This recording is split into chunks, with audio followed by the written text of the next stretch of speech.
পীরে রোমা নামে একটা কুয়া ছিল। এই কুয়ার মালিক ছিল ইহুদি। মুসলমানেরা পানি খেতে গেলে এসে বকা দিত, পানি খেতে দিত না। বিশ্বনবী বললেন, আমার সাহাবীদের মধ্যে এমন কি কেউ নাই নিজের অর্থায়নে বীরে রোমা কিনে মুসলমানদেরকে দিয়ে দিবে? সাইয়েদনা উসমান যুন্নুরাইন বলল, ইয়া রাসূলুল্লাহ, আপনার খেদমতে আমি হাজির। মুহূর্তের মধ্যে সাইয়েদনা উসমান যুন্নুরাইন নিজের অর্থায়নে বীরে রোমাটা কিনে মুসলমানদের জন্য সদকা করে দিয়েছে। তো ব্যবসা না করলে, কর্মঠ না হলে, উপার্জন না হলে সত্যি করা যাবে? চিল্লায় বলেন, করা যাবে?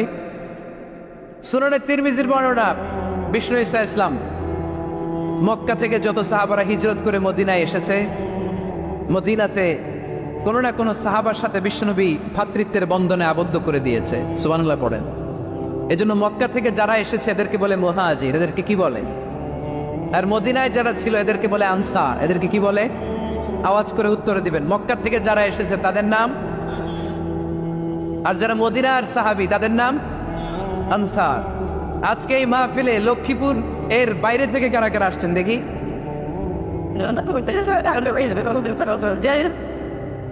মাশাআল্লাহ, মাশাআল্লাহ, অনেক আসছে। আল্লাহ ভাইদেরকে তুমি কবুল করো, হাত নামান। এই যে লক্ষ্মীপুরের বাইরে থেকে যে ভাইরা আসছে তারা লক্ষ্মীপুরের মেহমান, ঠিক কিনা? মক্কা থেকে হিজরত করে যে সমস্ত সাহাবারা এসেছিল তারা ছিল মদিনার মেহমান। বিশ্বনবী এক এক মক্কার সাহাবীকে মদিনার এক এক সাহাবীর সাথে ভ্রাতৃত্বের বন্ধনে আবদ্ধ করে দিলেন। আব্দুর রহমান ইবনে আউফ রাদিয়াল্লাহু তাআলা আনহু, ওনার সাথে ভ্রাতৃত্বের বন্ধনে যে সাহাবীকে বিশ্বনবী আবদ্ধ করে দিলেন, ওনার নাম হচ্ছে সাআদ ইবনে রাবিয়া। কিনা? মদিনার অনেক বড় ব্যবসায়ী। বিশ্বনবী বললেন, ও আব্দুর রহমান ইবনে আউফ, সম্পদ ছেড়ে দিয়ে, পরিবার ছেড়ে দিয়ে, স্থাবর সব ছেড়ে দিয়ে আল্লাহ রাসূলের ভালোবাসায় মক্কা থেকে মদিনায় এসেছো। মদিনায় তোমার চিন্তা নাই, সাদ ইবনুর রবিকে আমি তোমার ভাই বানিয়ে দিলাম। সাদ ইবনুর রবি তোমার আপন ভাইয়ের মতো। সাদ ইবনে রবি বলল, আব্দুর রহমান, জীবনে তোমারে কোনোদিন দেখি নাই, তোমারে আমি চিনি না, তোমার নাম শুনি নাই, কিন্তু বিশ্বনবী তো তোমার দায়িত্ব আমাকে দিয়েছে। আমার চেয়ে বড় ধনী এই মদিনার মধ্যে দ্বিতীয় কেউ নাই। আজ থেকে তুমি আমার ভাই, আজ থেকে তুমি আমার কি? আল্লাহ আমাকে যত সম্পত্তি দান করেছে তার অর্ধেক সম্পত্তি আমি তোমার নামে দিয়ে দিলাম। ও আব্দুর রহমান ইবনে আউফ, শুধু তাই নয়, রব্বুল আলামিন আমাকে দুইজন স্ত্রী দিয়েছে। কয়জন? তুমি দেখো আমার কোন স্ত্রীকে তোমার বেশি ভালো লাগে, যার নাম তুমি বলবে সাথে সাথে আমি তারে তালাক দিয়ে দিব। তার ইদ্যত পালন শেষে তুমি তাকে বিয়ে করে তোমার সাথে নিয়ে যাবা। সুবহানাল্লাহ। কারণ বিশ্বনবী তোমার দায়িত্ব আমার কাছে দিয়েছে, তুমি আমার ভাই, আমি মদিনার সবচেয়ে বড় ধনী, আমার অর্ধেক সম্পদ আমি তোমারে দিয়ে দিব। আমার দুই স্ত্রীর এক স্ত্রীকে তোমারে দিয়ে দিব। সাইয়েদনা আব্দুর রহমান ইবনে আউফ এই কথা শুনে অবাক হলেন। অবাক হয়ে উনিও এক অবাক কথা বললেন। উনি বললেন, লা হাজাতা লি ফি ইয়া আখি, ও আমার প্রাণের ভাই, তোমার কথা শুনে আমার হৃদয়টা ভরে গিয়েছে, কিন্তু তোমার সম্পদেরও দরকার আমার নাই, তোমার স্ত্রীরও দরকার আমার নাই। বারাকাল্লাহু ফি মালিক ওয়া লি আহলিক, আল্লাহ তোমার মালেও বরকত দেখ, তোমার সম্পদেও বরকত দেখ। তুমি শুধু একটু কষ্ট করবা। কি কষ্ট? দুল্লানি আলা সুক, show me the way to the market. তুমি মদিনায় কোনো মার্কেট আছে কিনা, শপিং মল আছে কিনা, ব্যবসা প্রতিষ্ঠান আছে কিনা আমার দেখায় দাও। সুবহানাল্লাহ পড়ে। আমরা হইলে কি করতাম? লক্ষ্মীপুরে যারা আসছে এদের একজনকে যদি বলা হয়, ভাই আপনি এখন থেকে লক্ষ্মীপুরের ভাই, আমার অর্ধেক সম্পদ আপনারা দিয়ে দিব, কি করবে? পায়ের উপর পা তুলে খাবে আর বলবে, কি আনন্দ আকাশে বাতাসে, ঠিক কিনা? এরপর যদি বলি, ভাই আমার দুই বউ, যেটারে সুন্দর লাগে বলেন তালাক দিয়ে দেই, নিয়ে যান, কি বলবে? কি আনন্দ আকাশে বাতাস। আল্লাহ রাসূলের সাহাবী আব্দুর রহমান ইবনে আউফ বললেন, লা হাজাতা লি ফি, আমার দরকার নেই। দুল্লানি আলা সুক, just show me the way to market. এখানে মার্কেট কই আছে দেখায় দাও। অবাক হয়ে গেলেন সাদ বিন রবি, বললেন, ও আব্দুর রহমান ইবনে আউফ, ঠিক আছে, তুমি যদি নিতে না চাও তোমারে আমি জোর জবরদস্তি করব না। শুনে রাখো, মদিনাতে ইহুদিদের কয়নুকার একটা বাজার আছে। এই কথা বলার সাথে সাথে আব্দুর রহমান ইবনে আউফ চলে গেলেন। এর পরের দিন অল্প কিছু পনির আর ঘি দিয়ে ব্যবসা শুরু করলেন। পনির আর ঘিয়ের ব্যবসা করতে করতে করতে করতে ব্যবসায় তিনি এত লাভ করলেন, উনি বললেন, আমি যদি কখনো মদিনার বালুর মধ্যে হাত দিতাম ওই বালুটারও সোনা বানায় দিত কে? দুল্লানি আলা সুক, লক্ষ্মীপুরের কর্মঠ যুবক ভাইয়েরা, এ আব্দুর রহমান ইবনে আউফ আমাদের প্রেরণা। উনি অন্যের ঘাড়ে পাড়া দিয়ে খেতে চায় নাই, আরেকজনের উপর ডিপেন্ডেন্ট বা নির্ভরশীল হতে চায় নাই। তিনি স্বাবলম্বী হওয়ার শিক্ষা লেসেন কিয়ামত পর্যন্ত গোটা বিশ্বের যুবকদের জন্য রেখে গিয়েছে। চিল্লায় বলো ঠিক কিনা? দুল্লানি আলা সুক, show me the way to market. Market কোথায় দেখাও। পনির আর ঘি নিয়ে ব্যবসা করতে করতে কয়েক মাসের ব্যবধানে ইতিহাস সাক্ষী সৈয়দনা আব্দুর রহমান ইবনে আউফ মদিনার বিশাল বড় বিজনেস ম্যাগনেটে পরিণত হয়ে গেলেন। চিল্লায় পড়েন আল্লাহু আকবার। এজন্য ব্যবসার ভেতরে বরকত ঢুকিয়ে দিয়েছে কে? বিষ্ণু বললেন আত-তাজিরা সাদুকাল আমিন মা'আন নাবিয়্যিন ওয়াস সিদ্দীকিন ওয়াস শুহাদা ওয়াস সালিহিন। আমানতদার ব্যবসায়ী তারা সাধারণ কোনো মানুষ নয়, কিয়ামতের দিন নবীদের সাথে হাসর হয়ে যাবে। আপনারা যারা ব্যবসা করেন, এটা সাধারণ বিষয় নয়। বিষ্ণু ইসলাম নিজেও ব্যবসায়ী ছিলেন। ওনার জীবনের প্রথমে তিনি খাদিজা রাদিয়াল্লাহু তাআলা আনহার ব্যবসার স্টাফ হয়ে কাজ শুরু করেছেন, এরপর নিজে ব্যবসা শুরু করেছেন। এরপরে খাদিজাতুল কুবরা রাদিয়াল্লাহু তাআলা আনহার সব সম্পত্তি বিয়ের পরে বিশ্বনবীর পায়ের সামনে ঢেলে দিয়েছেন। বললেন, ইয়া রাসূলুল্লাহ, এই সম্পদ আমি আপনাকে দিয়ে দিলাম, আপনি ইচ্ছা মতো দিনের প্রয়োজনে খরচ করেন। সুবহানাল্লাহ পড়েন।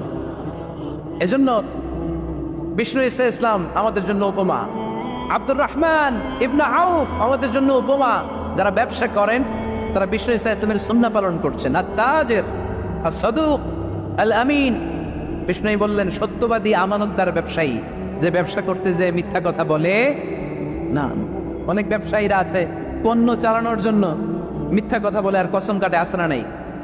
চাফা এমনটা করা যাবে? সকালবেলা স্ত্রীরে বলে, এই গরুগুলা বিক্রি করবো, তুই একটা দাম কত কমো? স্ত্রীরে শিখাই দিচ্ছে, এই গরুর দাম তুই 40,000। তো বউ বলে, ঠিক আছে, দাম পেলাম 40,000। তো এরপরে বাজারে যখন গরু বিক্রি করতে যায়, একজন যখন বলে যে ভাই এটা 30,000 টাকা দিয়ে কিনবো, ভাই আল্লাহর কসম সকালে একজন 40,000 দাম কইছে, আমি দেই নাই। আছে না নাই? কৌশল করে বউরে শিখাইছে সকালে, তুই দাম তো 40,000। তো বাজারে যে সকালে একজন দাম করছে, দাম করে কইছে 40,000 দেই নাই, আপনারা 30,000 কেমনে দেই? এরকম ডাকাইতে আছে না নাই? আলহামদুলিল্লাহ লক্ষ্মীপুরে এরকম লোকজন নাই। আরে নাই, আমি কই নাই, এরা কই আছে। লক্ষ্মীপুরের মানুষ খুব ধার্মিক, আমি জানি। লক্ষ্মীপুর, নোয়াখালী, ফেনী এই বেল্টের লোকজন খুব আল্লাহওয়ালা। এদের মধ্যে আল্লাহওয়ালার সংখ্যা বেশি, এখানে আলেম ওলামা বেশি, এখানে মসজিদ মাদ্রাসা বেশি। এই জন্য এই জেলাগুলোতে আল্লাহর রহমতও বেশি। আল্লাহ তুমি এই জেলার ছেলেপেলেদেরকে, এই জেলার লোকদেরকে তুমি কবুল করো, মা বোনদেরকে তুমি কবুল করো। সম্মানিত ভাইয়েরা, এজন্য আজকের মাহফিল থেকে আমরা যেটা শিখলাম সেটা হচ্ছে, পরিশ্রমে কোনো লজ্জা আছে? আমরা কাজ করে খাবো, ঠিক কিনা? Never underestimate any job. যুবক ভাইয়েরা, লক্ষ্মীপুরের যুবক ছেলেরা শুনতেছ? এরকম আওয়াজ করতে হবে, কান খাড়া করে শোনো। Never underestimate any job. কোনো চাকরিকে ছোট করে দেখা যাবে, whether it small or big, you don't care. এটাকে কেয়ার করা যাবে না। ছোট্ট চাকরি পাইলে ঢুকে যাবা, বড় অফার আসলে পরে ঢুকবা। এটা ছোট কাজ, এটা হোটেলের ওয়েটার, এটা ছোট্ট স্টাফ, এটা কেরানি না। কাজ কাজই, কাজের মধ্যে কোনো ছোট বড় নাই। খেটে খাওয়া মানুষকে বিশ্বনবী অনেক সম্মান করতেন। বিষ্ণু ইসলাম খেটে খাওয়া মানুষদেরকে এত ভালোবাসতেন, বিদায় হজের মতো এত গুরুত্বপূর্ণ ভাষণও এই মেহনতি মানুষদের কথা বাদ যায়। সুবহানাল্লাহ পড়বেন না? দিনটা ছিল জুমাবার। বিষ্ণু ইসলাম আরাফাতের ময়দানে দাঁড়িয়ে ঐতিহাসিক একটা ভাষণ দিলেন। এই ভাষণের নাম হলো বিদায় হজের ভাষণ। এই বিদায় হজের ভাষণেও খেটে খাওয়া মানুষের কথা বিশ্বনবী বাদ দেয় না। বিশ্বনবী বলেছেন, আরিক্কাকুম, খবরদার, অধীনস্থ কর্মচারীদের সাথে খারাপ আচরণ করো না। আতঈমুহুম মিম্মা তাকুলুন ওয়াকসুহুম মিম্মা তালবিসুন। খবরদার, মনে রেখো, তোমরা যা খাবে তোমাদের অধীনস্থ কর্মচারীদেরও তা খাওয়াবে, তোমরা যা পড়বে তাদেরও তা পড়াবে। বিশ্বনবী শেষ নিঃশ্বাস ত্যাগ করে যাওয়ার আগে যেই কয়েকটা কথা বলেছিলেন, তার মধ্যে মেহনতি মানুষদের জন্য কথা আছে রাড়াই। বিষ্ণু ইসলাম যখন শেষ নিঃশ্বাস ত্যাগ করবেন, তিনি বলেছিলেন, আসসালাত আসসালাত, উম্মতেরা, নামাজ নামাজ নামাজ ছেড়ে দিও না, নামাজ তরক করো না, নামাজ কাজা করো না। আর বলেছিলেন, ওমা মালাকাত আইমানুকুম, অধীনস্থ কর্মচারীদের সাথে খবরদার খারাপ আচরণ করো না। যারা কর্মচারীদের সাথে খারাপ আচরণ করে, যারা মানুষের কাছ থেকে শ্রম নিয়ে কাজ করিয়ে টাকা দেয় না, কিয়ামতের দিন তাদের বিরুদ্ধে মামলা দায়ের করবে কে? কে করবে? হাদিসে কুদসি সাক্ষী বিষ্ণু ইসা ইসলাম বলেন, আল্লাহ তাআলা ফরমান, আনা খাসমুহুম সালাসাতুন আনা খাসমুহুম ইয়াউমাল কিয়ামা। 3 শ্রেণীর ব্যক্তির বিরুদ্ধে আল্লাহ বলেন, আমি নিজেই কিয়ামতের দিন মামলা দায়ের করব। I will be against them in the day of judgment. 3 categories of people, I will be against them in the day of judgment. 3 শ্রেণীর লোক কিয়ামতের দিন তারা ছাড় পাবে না। আল্লাহ বলেন, আমি নিজেই তাদের বিরুদ্ধে মামলা দায়ের করব। এর মধ্যে এক শ্রেণীর লোক হচ্ছে রাজুলুন ইস্তাআজারা জিরান ফাস্তাউফা মিনহু ওয়া লাম ইয়াতি আজরা। একজন শ্রমিক ভাড়া করে তার কাছ থেকে কাজ নিয়েছে, কিন্তু তার পারিশ্রমিক আদায় করে নাই। এরকম আছে না নাই? দাপট দেখায় ইউনিভার্সিটির ক্যান্টিনগুলোতে। ইউনিভার্সিটির ক্যান্টিনে যে খায় মাগার বিল দেয় না, এরকম ডাকাইত আছে না নাই? চায়ের দোকানে চা খায় পরে দিব, বিল দেয় না, আছে না নাই? দোকানে যে পণ্য কিনে বিল দেয় না, পরে দিব, আছে না নাই? কিয়ামতের দিন আল্লাহ তোর এই মাস্তানি ছুটাবে, চিল্লা এখন ঠিক কিনা? আনা খাসমুহুম, আমি নিজেই তাদের বিরুদ্ধে মামলা দায়ের করব। কথাটা কার?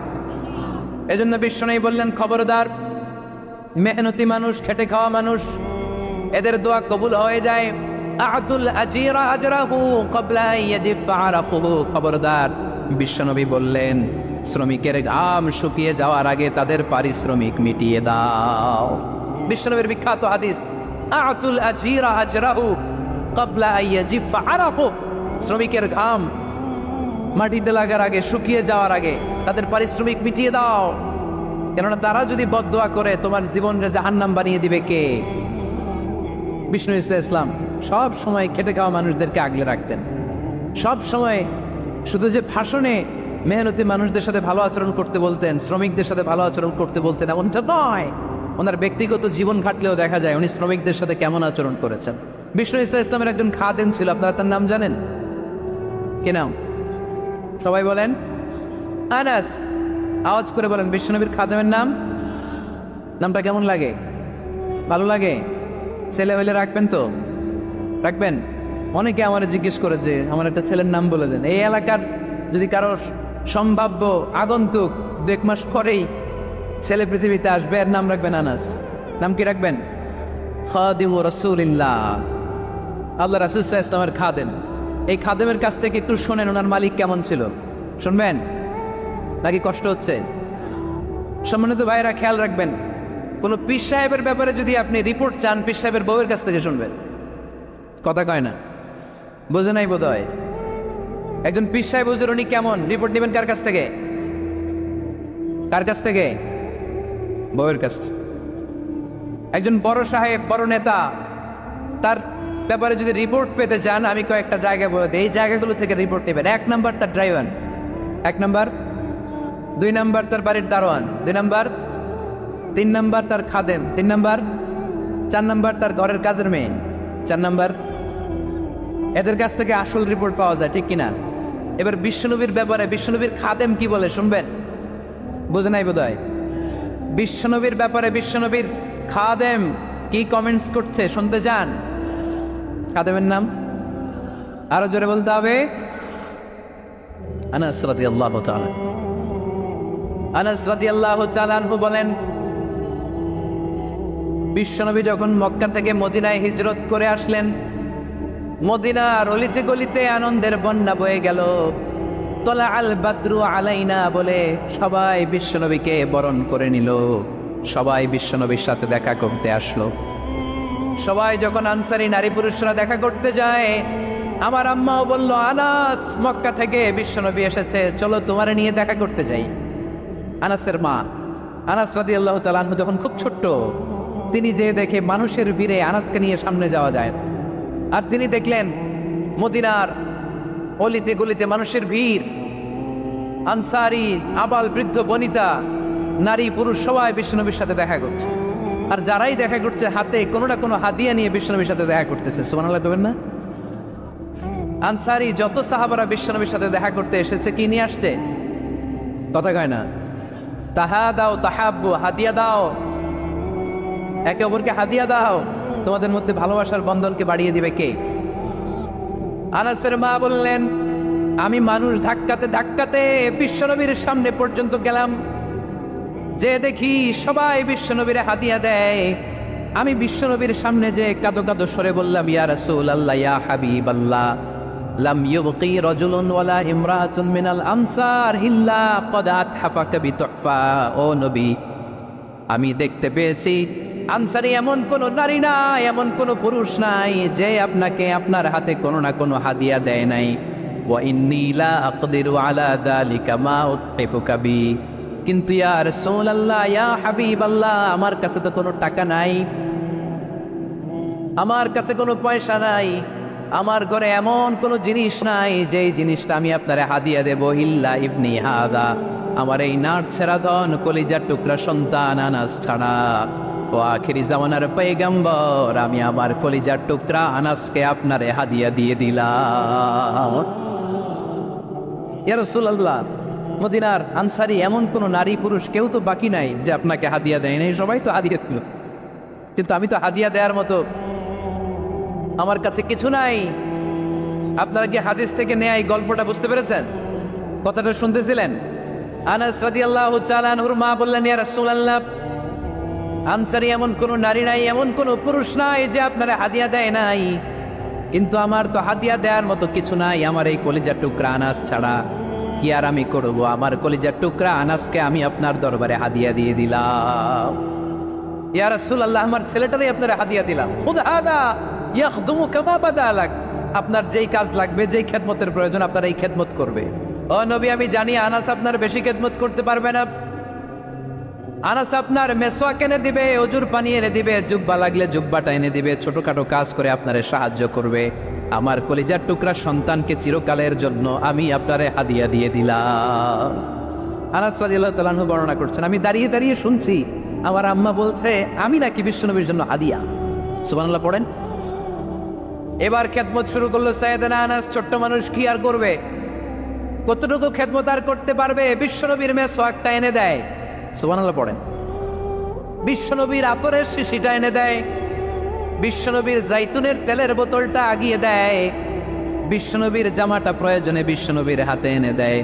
সাইয়েদনা আনাস বলেন, আমি 1 বছর নয়, 2 বছর নয়, 5 বছর নয়, 7 বছর নয়, 10 বছর বিশ্বনবীর খেদমত করেছি। ফামা দরাবানি, 10 বছরে একদিনও তিনি আমারে মারে নাই। সুবহানাল্লাহ।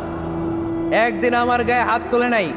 হাত তোলা তো দূরের কথা, ওয়ালা সাব্বানি, কোনোদিন গালি দেয় নাই। ওয়ালা আবাসা আলা ওয়াজহি, কখনো বিরক্তি স্বরে ভ্রু কুচকে আমার দিকে বিশ্বনবী কোনোদিন তাকায় নাই। সুবহানাল্লাহ পড়েন। কোনোদিন আমার গায়ে হাত তোলে নাই। আরে হাত তোলা তো দূরের কথা, আমাকে ধমকি পর্যন্ত দেয় নাই। ধমকি দেয়া তো দূরের কথা, আমরা অনেক সময় বিরক্ত হয়ে ভ্রু কুচকাই না, এরকম বিরক্তি হইলে আমরা কারোর প্রতি বিরক্ত হলে কি হয়, কপাল ভ্রু কুচকে ওঠে, ঠিক কিনা? সাইয়েদনা আনাস বলেন, কোনোদিন মারে নাই। খাদেম বলতেছে, খাদেম, বড় সাহেবের রিপোর্ট কার থেকে নিতে হয়? হয় খাদেম, নয় দারোয়ান, নয় ঘরের কাজের মেয়ে, তা না হলে ড্রাইভার। বিশ্বনবীর খাদেম বিশ্বনবীর ব্যাপারে কি কমেন্ট করছে? মা সাব্বানি ওয়ালা জারাবানি ওয়ালা আবাসা ফি ওয়াজহি। এই 10 বছরের খেদমতের জিন্দেগিতে কোনোদিন বিশ্বনবী আমারে মারে নাই, গায়ে হাত তুলে নাই। আরে হাত তোলা তো দূরের কথা, একটা ধমকও দেয় নাই। আরে ধমক দেয়া তো দূরের কথা, বিরক্তির সুরে ভ্রু কুচকে আমার দিকে কখনো তিনি তাকায় নাই। চিল্লায় বলো সুবহানাল্লাহ। আর আজকে মাইক পেলে মানবতা, মানবাধিকারের কর্মী কি সুন্দর কথা বলে, উইমেন রাইটস এর কথা বলে, শিশু শ্রম নিয়ে কথা বলে, আর বাড়িতে কাজের মেয়ের গায়ের মধ্যে খুন্তি, গরম খুন্তি পিঠের মধ্যে লাগিয়ে পিঠ ঝলসিয়ে দেয়, এরকম আছে না নাই? পত্রপত্রিকায় প্রায় দেখা যায় যে কাজের মেয়েদেরকে কি অত্যাচার করে। খুন্তি গরম করে করে চামড়ার মধ্যে লাগিয়ে স্কিন ঝলসে ফেলেছে, গ্রিলের মধ্যে বেঁধে রেখেছে, সময় মতো খাবার দেয় নাই, পিটিয়ে মাথার চুল কামিয়ে মাথা নেড়া করে দিয়েছে, এরকম আছে না নাই? এরা মানবাধিকারের ঠিকাদার, এরা মানবাধিকারের কথা বলে। আর বিশ্ব ইসলামের খাদেম বিশ্বনবীর ব্যাপারে বলেছে, কোনোদিন মায়ের তো দূরের কথা, হাত তোলা তো দূরের কথা, আরে ধমক দেওয়া তো দূরের কথা, বিরক্তির চেহারা নিয়েও কোনোদিন বিশ্বনবী আমার দিকে তাকায় নেই। চিল্লায় পড়েন সুবহানাল্লাহ। বিশ্বনবী একবার সাইয়েদনা আনাস রাদিয়াল্লাহু তাআলা আনহুকে একটা ছোট্ট জিনিস আনতে পাঠালেন। সাইয়েদনা আনাস রাদিয়াল্লাহু তাআলা আনহু জিনিসটা আনতে যে মদিনার অলিতে গলিতে বাচ্চাদের খেলা দেখে জিনিস আনতে ভুলে খেলায় দাঁড়িয়ে গেলেন। ছোট মানুষ, ছোট ছোট্ট একটা বাচ্চা যদি আমার সাথে নেই, সে কি আমার প্রয়োজন বুঝবে? আমার সেন্টিমেন্ট যেরকম, বাচ্চা কি ওটা টের পাবে? ছোট্ট আনাসকে বললেন আমার জুব্বা নিয়ে আস। বিষ্ণু ইসলাম শাম দেশের জুব্বা পড়ত, বলতেন জুব্বা নিয়ে এসো। জুব্বা আনতে যখন বেরোলেন আনাস রাদিয়াল্লাহু তাআলা আনহু, দেখলেন মদিনার অলিতে গলিতে বাচ্চারা কুতকুত খেলে। কি খেলে? আপনারা খেলেন? তো এই খেলা দেখে আনাস রাদিয়াল্লাহু তাআলা আনহু ভুলে গেলেন যে বিশ্বনবীর জামা আনতে হবে। উনি ভুলে যে উনিও দাঁড়িয়ে খেলা দেখতে শুরু করলেন। এখন ঘন্টার পর ঘন্টা যায়, আনাসও আসে না, জামাও আসে না। বিশ্বনবী ভাবলেন হায় রে, আনাস মনে হয় ভুলে গিয়েছে, কি আর করা যায়, নিজের জামা নিজেই নিয়ে আসে। বিশ্বনবী বের হলেন জামা আনতে। বের হয়েই দেখে মদিনার গলিতে বাচ্চারা খেলতেছে, ওইদিকে আনাস রাদিয়াল্লাহু আনহু দাঁড়ান। বিষ্ণু ইসলাম কিছু বললেন না, যে উনিও আনাস রাদিয়াল্লাহু তাআলা আনহুর পাশে দাঁড়িয়ে খেলা দেখতে আরম্ভ করলেন। সুবহানাল্লাহ পড়বেন না? সাইয়েদানা আনাস খেলা দেখতে দেখতে দেখতে দেখতে দেখতে দেখতে হঠাৎ বিশ্বনবীর দিকে চোখ পড়ে গেছে। বিশ্বনবীর চোখের দেখে যখন সাইয়েদানা আনাস রাদিয়াল্লাহু তাআলা আনহুর চোখ পড়ে গেছে, সাইয়েদানা আনাস বলে আমার কলিজাটা এখান থেকে এই দিকে চলে আসছে। ভয়ে। কিসে? ভয়ে। উনি বললেন আমার গলা শুকিয়ে যেতে আরম্ভ করলো, কাঁপতে লাগলাম। হায় হায়, এখন আমার মনে পড়ছে বিশ্বনবীর জামা আনতে পাঠাইছিল, ভুলে গেছে খেলার আবেশে পড়ে। উনি বললেন বিশ্বনবী আমারে ধমক দেন নাই, আমার গায়ে হাত তোলেন নাই, জামা আনতে পাঠাইছি এখানে খেলা দেখতেছো এটাও বলেন নাই, বিরক্তিও প্রকাশ করেন নাই। বিশ্বনবী শুধু একটা হাসি দিয়েছেন, স্মাইল। কি দিয়েছেন? একটা মুচকি হাসি দিয়েছেন। কি হাসি?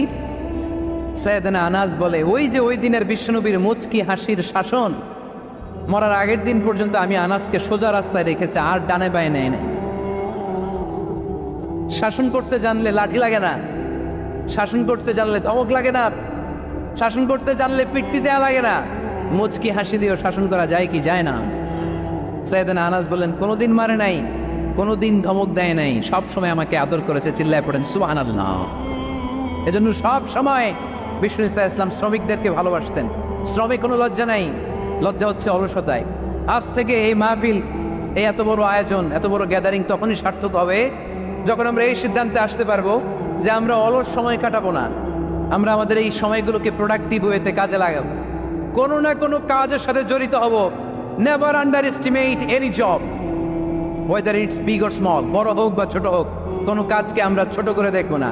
যে কোনো কাজ করো না ভাই, যে কোনো কাজ করো তা যেন হয় সবার চেয়ে সবচেয়ে সুন্দর। আমাদের অবসর সময়গুলোকে কাজে লাগানোর দরকার আছে না নাই? আমরা নিজেদেরকে কর্মঠ করে, কর্মজীবী হিসেবে, শ্রমজীবী হিসেবে নিজেদেরকে প্রতিষ্ঠিত করতে চাই। রাজি আছো মুসলমান? লক্ষ্মীপুরের যুবক ছেলেরা আওয়াজ করে বলো পারা যাবে? লজ্জা কিসে? লজ্জা কিসে? অনেকে টাঙ্কি মারে এদিক সেদিক ঘুরে আর বলে আমার আব্বা চেয়ারম্যান। আরে তোর আব্বা চেয়ারম্যান, তুই কি?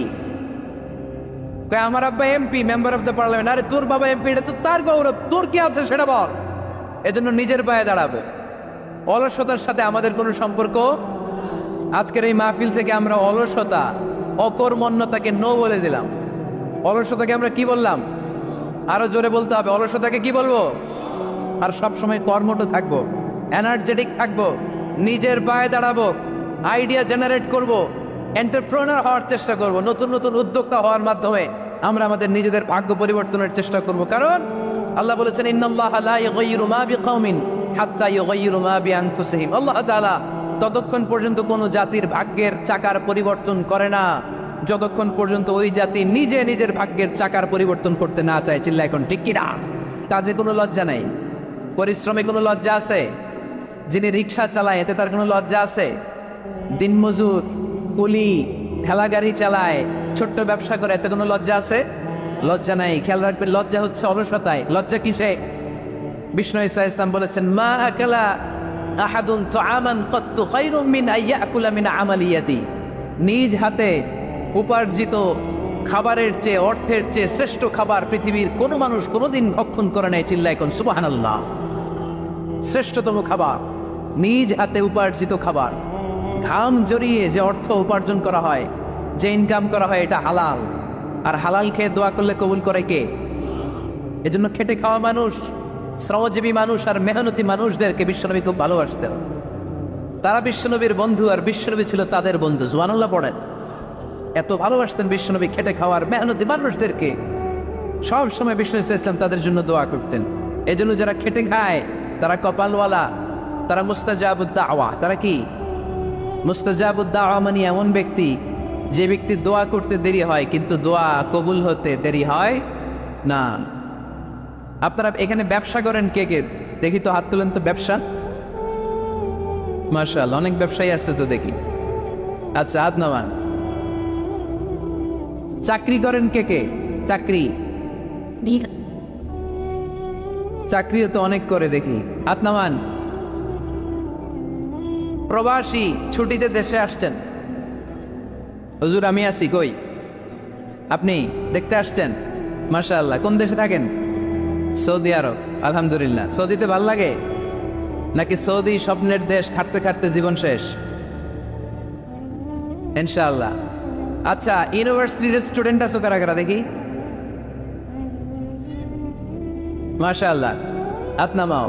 ক্লাস 5 থেকে ইন্টারমিডিয়েট পর্যন্ত পড়াশোনা করতেছো অথবা দাখিল আলিম পর্যন্ত, কারা কারা দেখি? মাশাআল্লাহ, হাত নামাও, হাত নামাও। একবারও যারা হাত তোলেন না এবার তারা হাত তোলেন। আপনারা কি করেন? হ্যাঁ, বেকার।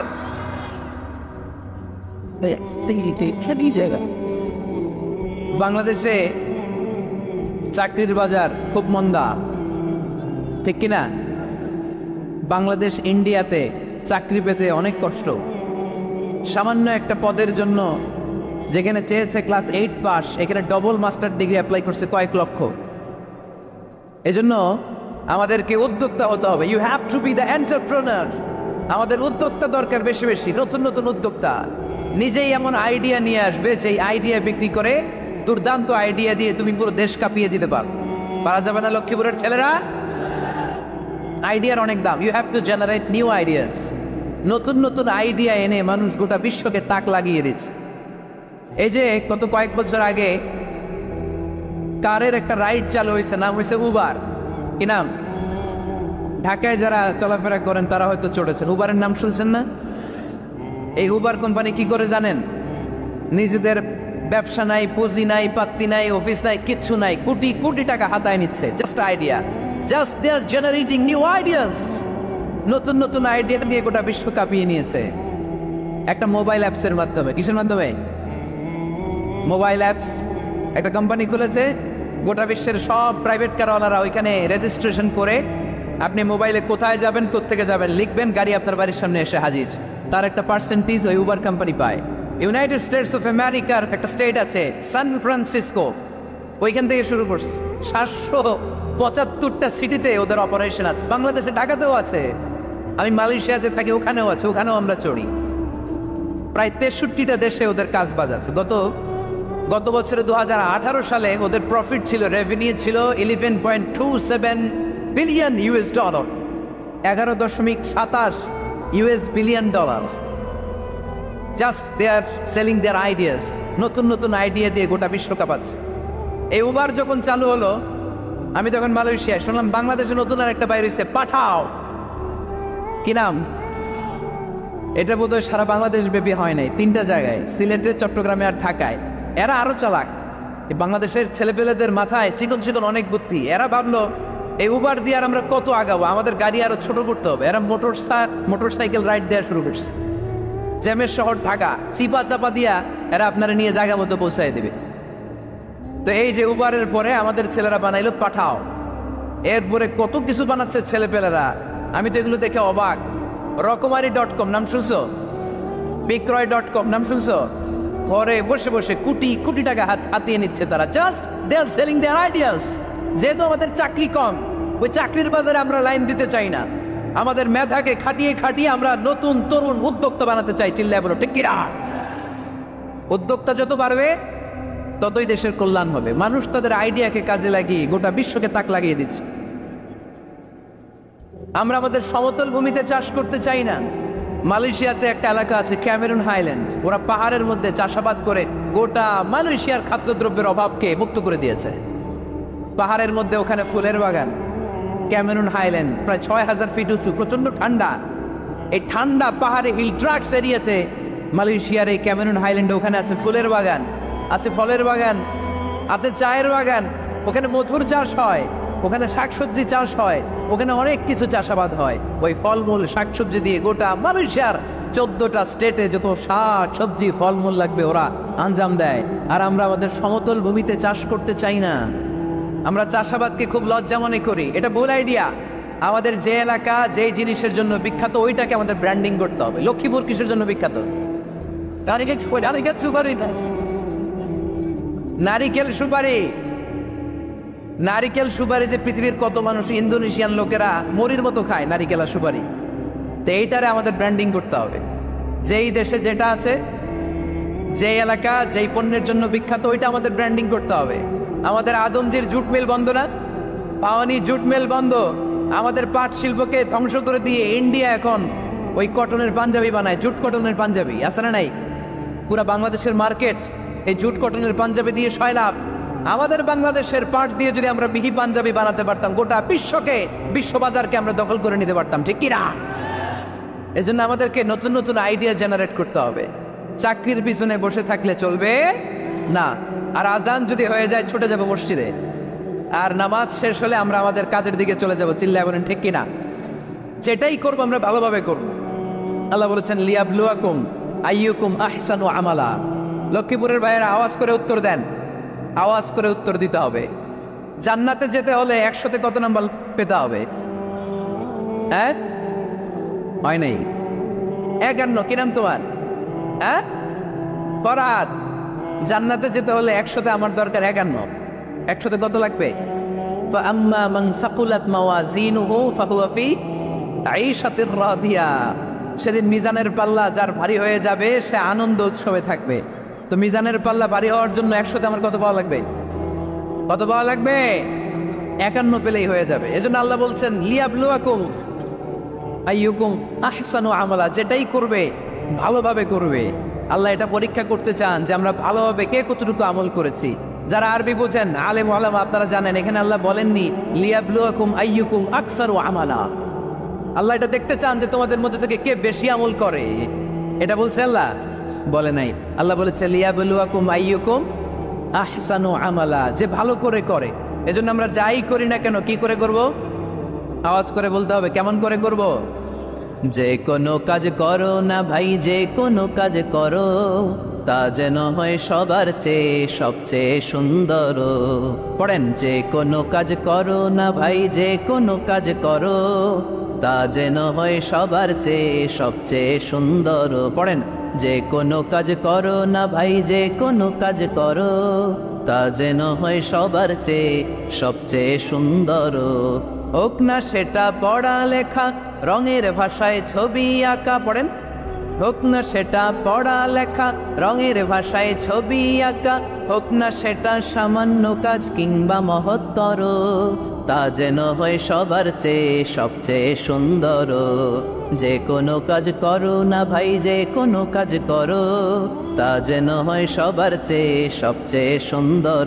চিৎকার করে বলেন ঠিক কিনা? আলোর শপথ, প্রভাতের সূর্য কিরণের শপথ। বিশ্বনবীরে আশা জাগাচ্ছে, নবী look up the sunlight, it's a very beautiful day out there. হতাশ হওয়ার কারণ নাই, সকালবেলা বেরো, দেখেন কি ঝলঝলে সূর্য, কি সুন্দর সকাল, কি আলো। এটা আশার আলো, সম্ভাবনার আলো। সুবহানাল্লাহ পড়ে। এজন্য আল্লাহ আলোর শপথ করলেন, বললেন সকালের আলোর কসম, লাইটের কসম, দোহার কসম, আলোর কসম, ওয়াল্লাইলি ইযা সাজা। আর রাত্রির কসম, রাত্রিটা যখন নিঝুম হয় নিস্তব্ধ। সুবহানাল্লাহ। আল্লাহ আলোর কসম করলেন আর অন্ধকারের কসম করলেন। এই আলো দিয়ে আল্লাহ তাআলা অবির আগমনকে বুঝালেন, আর অন্ধকার দিয়ে আল্লাহ তাআলা অবির অনুপস্থিতিকে বুঝালেন। সুবহানাল্লাহ। আল্লাহ বুঝাতে চাইলেন নবী, আলোর শপথ অন্ধকারের শপথ দুইটাই লাগে। সব সময় আলো থাকলে ভালো লাগে, সব সময় অন্ধকার থাকলেও ভালো লাগে। 365 দিন সব সময় 24 ঘন্টা খালি সূর্যের আলো, রাত্রে ঘুমাইতে পারবেন? আবার 365 দিন ঘুটঘুটে অন্ধকার, দিনের বেলা খেত খামারে কাজ করা যাবে? তার মানে আলোরও দরকার, অন্ধকারেরও। এই আলো আর অন্ধকার দিয়ে অভির সাথে মিলিয়ে আল্লাহ বোঝাতে চাইলেন আলো মানে অভির আগমন। আর অন্ধকার মানে ওহির অনুপস্থিতি। আল্লাহ বোঝাতে চাইলেন নবী ওহি যে এতদিন পাঠাইছে এটাও যেমন দরকার, মাঝে মাঝে ওহি বন্ধ রেখে আপনাকে বিশ্রাম দেওয়ার সময়টাও দেওয়া দরকার। মা ওয়াদ্দাআকা রাব্বুকা ওয়া মা ক্বালা, ও নবী আপনার রব আপনারে ভুলে যায় নাই, আপনার উপর অসন্তুষ্ট হয় নাই। যেমন কাফেররা বলে, মুশরিকরা বলে, আপনার চাচি যেমনি আপনারে গালি দেয়, কাফের মুশরিক যেমনটা গালি দেয় তেমনটা আপনি ভাববেন না।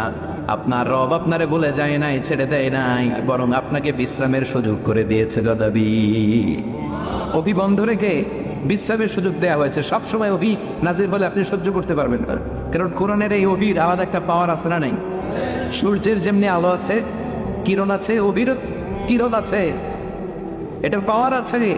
আল্লাহ অভিকে নাম দিয়েছে ইন্না সানুলকি আলাইকা কাওলান তাকিলা। এটা একটা ভারী বাণী, এটা হালকা কোনো কথা নয়। কারণ এই কথাগুলো কার? আসতে বলবেন না, চিল্লায় বলেন কার? এটা আল্লাহর বাণী, এটা অনেক ওজনওয়ালা। অভির ওজন আছে। বিশ্বনবীর কাছে যখন শীতের রাতে অভি আসতো, মা আয়েশা বলতেন হাত্তা লা ইয়াতাফাসসাদু জাবিনুহু আরাফান। প্রচন্ড শীতের রাতে কোরআনের এই আয়াতকে রিসিভ করতে যে বিশ্বনবী ঘেমে একাকার হয়ে যেতেন, ঘামতেন। প্রচন্ড শীত, আমরা কম্বল চেপে বসে আছি, আর বিশ্বনবী ঘেমে একাকার। তার মানে অভির একটা পাওয়ার আছে না নেই? আবার বিশ্বনবী যখন ওটের উপরে বসা থাকা অবস্থায় কোরআনের আয়াত বিশ্বনবীর ওপর নাজিল হতো, ওটের বুকটা জমিনের মধ্যে লেগে যেত।